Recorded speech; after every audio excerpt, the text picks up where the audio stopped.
Hi, how are you everyone? Welcome back to my lovely channel. For your information, this video was created on 07 July 2018, 00 of hour, 23 of minute and 19 of second. In this lovely day, we are going to explain something. The thing is, how do you unlock a Panasonic cordless phone? In the next few seconds you will get a short information about how do you unlock a Panasonic cordless phone. Hopefully it will help you. Enjoy the video. Here is the explanation about how do you unlock a Panasonic cordless phone. To switch off handset, press and hold red on/off button for 4 seconds.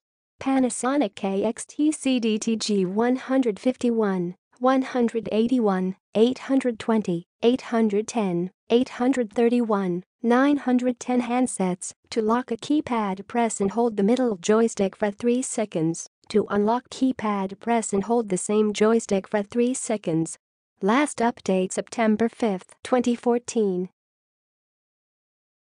Now, we will give you 20 seconds to read again the explanation by yourself so you can absorb this information.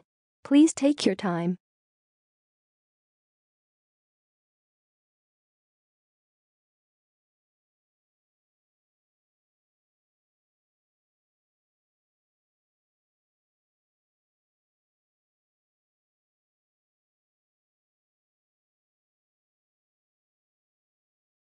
Hi, that's all of the explanation. If you find this video helpful, please like and comment on this video and subscribe this channel. Thank you, and see you again in another video. Goodbye.